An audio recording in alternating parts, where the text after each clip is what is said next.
Hello दोस्तों, आप सभी का फिर से स्वागत है मेरे यूट्यूब चैनल पे। सरकार ने संसद में 3 विधेयक पेश करे जो किसान के फायदे के लिए, लेकिन किसान सरकार के इस कदम से नाराज है। खासकर पंजाब और हरियाणा के लोग उन्होंने अपनी नाराजगी धरना प्रदर्शन करते हुए दिखाई। सरकार जो पहला विधेयक लाई है वो है एसेंशियल कमोडिटीज अमेंडमेंट बिल 2020। इसको आप आवश्यक वस्तु अधिनियम या सिंपल लैंग्वेज में आप भंडारण नियम भी कह सकते हैं।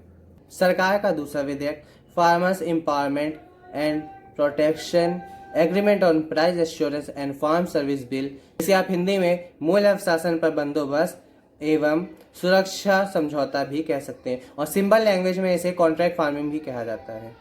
सरकार का तीसरा विधेयक farmer produce trade and commerce promotion and facilitation bill, इसे आप हिंदी में कृषि उत्पादन व्यापार या वाणिज्य भी कह सकते हैं।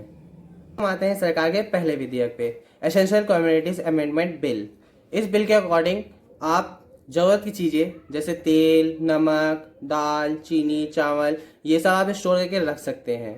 ये बिल मुझे साफ साफ व्यापारियों के लिए ही लग रहा है, क्योंकि सरकार भले ही कह रही हो किसान भी आप स्टोर करके रख सकते हैं, लेकिन आप ही बताइए किसान के पास क्या इतनी जगह होती है कि वो ज़्यादा से ज़्यादा सामान स्टोर करके रख सके कि जब वो उस चीज़ का प्राइस बढ़ जाए तो वो बाद में बेचे? नहीं होती। ये सिर्फ व्यापारियों के पास ही सुविधा है कि वो ज़्यादा से ज़्यादा चीज़ें अपने स्टोर कर सकते हैं गोदाम में, और फिर अगर जब प्राइस बढ़ जाएगा उस चीज़ का मार्केट में, क्योंकि उस चीज़ की वहाँ कमी है मार्केट में, तब वो व्यापारी अपना जो स्टोर किया हुआ सामान है बाहर निकालेंगे कि वो अच्छी रेट में बिके।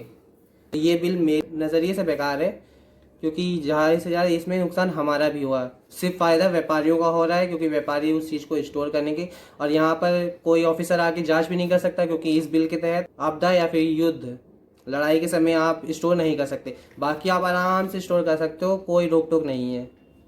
तो ये प्रॉब्लम किसानों के साथ साथ हम लोग को भी देगा ये बिल। अब हम आते हैं सरकार के दूसरे विधेयक पे, farmers empowerment and protection agreement on price assurance and farm service bill. इस बिल के तहत आप कॉन्ट्रैक्ट फार्मिंग कर सकते हैं। ये बिल मेरे नज़रिए से तो काफ़ी अच्छा है। आप सभी लोगों को मालूम होगा कि मैक्सिमम किसानों को एक कॉमन प्रॉब्लम को हमेशा फेस करना पड़ता है कि जिस समय वो अपनी फसल बोता है उस समय उस चीज़ का प्राइस कुछ और होता है, और जब उसको काट के वो बेचने जाता है तो उस समय शायद प्राइस उसका घट जाता है 4-5 महीने बाद। तो उन लोगों का घाटा बहुत होता है। ये प्रॉब्लम मैक्सिमम किसानों को फेस करनी होती है। लेकिन इस बिल के तहत बड़ी बड़ी कंपनियां किसानों के साथ कॉन्ट्रैक्ट करेंगी, और इस कॉन्ट्रैक्ट में किसानों को वो प्राइस पहले ही बता देंगे कि हम आपकी फसल इस रेट में देंगे। तो इसमें किसान एक चीज़ से चिंता मुक्त हो गया कि बाद में अगर उस 4 महीने बाद जब फसल की कटाई का टाइम आएगा तो अगर उसका प्राइस गिर भी रहा है तो उसको चिंता नहीं करनी होगी, क्योंकि कंपनियों के साथ वो कॉन्ट्रैक्ट पहले ही कर चुका है, तो वो उसी प्राइस में देगा। ये मेरे नज़रिए में काफ़ी अच्छा है, लेकिन इसके भी कुछ ड्रॉबैक्स हैं। जैसे पहला, बड़ी बड़ी कंपनियां एक एक किसान के पास तो जाके कॉन्ट्रैक्ट करेंगे नहीं।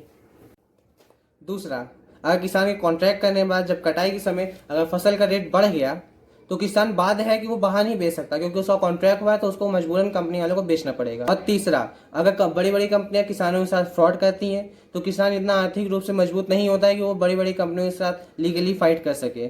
तो ये कुछ ड्रॉबैक्स हैं जो इस बिल में थे। सरकार का तीसरा विधेयक, farmer produce trade and commerce promotion and facilitation bill.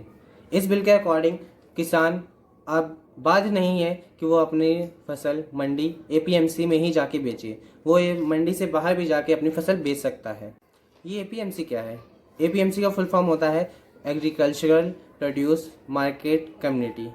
जो हमारे किसान भाई थे पहले के समय में बड़े बड़े साहूकारों से पैसे लिए रहते थे, और जब वो चुका नहीं पाते थे तो जिस समय फसल काटने का समय आता था तो बड़े बड़े साहूकार आके उनकी फसल काट के ले जाते थे, जिससे वो अपना पेट भी नहीं भर पाते थे, हम किसान भाई हमारे मजदूर के मजदूर रह जाते थे। इसलिए सरकार ने ये नियम लाया एपीएमसी।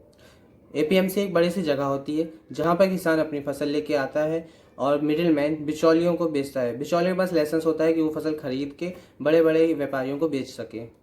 अब यहाँ पर अलग अलग मिडिल मैन होते हैं, बिचौलिए होते हैं जो बोली लगाते हैं किसान जो फसल लेके आया। अब किसान को जिसकी बोली ज़्यादा अच्छी लगेगी वो उस मिडिल मैन को बेच देगा। लेकिन समय के साथ साथ मिडिल मैन एक हो गए, उन सब ने आपस में समझौता कर लिया कि तुम भी यही बोली लगाना, हम भी यही बोली लगाएं, किसान को अपनी फसल इसी रेट में बेचनी पड़ेगी। तो अब यहाँ पर किसान दुविधा में था। इस बिल के तहत अब वो मंडी में के बाहर भी बेच सकता है, तो इसमें तो किसान का फ़ायदा हो रहा है। तो किसान अब प्रोटेस्ट क्यों कर रहा है? ये तो उसके फ़ायदे के लिए था। किसान को लगता है कि उसकी एमएसपी छिन जाएगी। अब ये एमएसपी क्या है? मिनिमम सपोर्ट प्राइस, न्यूनतम समर्थन मूल्य। अब एमएसपी को जारी कौन करता है? एमएसपी को जारी करता है CACP। CACP का full form commission for agriculture cost and price, कृषि लागत और मूल्य आयोग, और ये FCI के अंडर में काम करती है, FCI food corporation of India. जब सरकार फसल बोने से पहले ही आके एक प्राइस फिक्स कर जाती है कि आप ये फसल बोइए और हम आपकी इस फसल पे इतने से इतना प्राइस देंगे, अगर बाहर या फिर फ्यूचर में 4 महीने बाद जब कटाई का समय आएगा अगर इसका प्राइस गिरता है तो सरकार आपकी ये फसल इतने रेट में खरीद लेगी, उसे कहते हैं MSP। अगर मंडी में भी कोई इंसान रेट कम होता है या फिर जो मिडिल मैन है हमारा वो कम रेट पे खरीदता है तो किसान फ्री है, वो जाके MSP पे बेच सकता है अपनी फसल। MSP पूरा कॉन्ट्रैक्ट फार्मिंग की तरह है, इसमें सरकार बोली लगाती है, सरकार फिक्स करके जाती है, और जब कॉन्ट्रैक्ट फार्मिंग होती है तो बड़ी बड़ी कंपनियां फिक्स करके जाती है। लेकिन कंपनियों में वो कॉन्ट्रैक्ट होता है तो उससे बात होती है कि अगर कभी फसल बढ़ रही है और फसल का रेट बढ़ रहा है तो वो बाध्य रहेंगे कॉन्ट्रैक्ट फार्मिंग में कि उनको ही बेचना पड़ेगा। लेकिन MSP में जब सरकार लगाती है तो यहाँ कॉन्ट्रैक्ट नहीं होता है, यहाँ पर किसान फ्री है, वो मंडी में चाहे बेचना चाहे मंडी में बेच सकता है, या फिर अगर मंडी में कम रेट मिल रहा है तो जाके MSP में बेच सकता है, क्योंकि यहाँ फिक्स्ड रेट है लेकिन बाध्य नहीं है वो। अब यहाँ पर मोदी जी ने आके बोला कि MSP नहीं जाएगा, MSP भी लगेगा, सरकार लगाएगी बोली MSP के अकॉर्डिंग, और बड़ी बड़ी कंपनियां भी लगाएंगी बोली, लेकिन वो कॉन्ट्रैक्ट फार्मिंग के अकॉर्डिंग। तो फिर लोग प्रोटेस्ट क्यों कर रहे हैं? क्योंकि यहाँ सरकार की मंशा पे सवाल है। क्यों?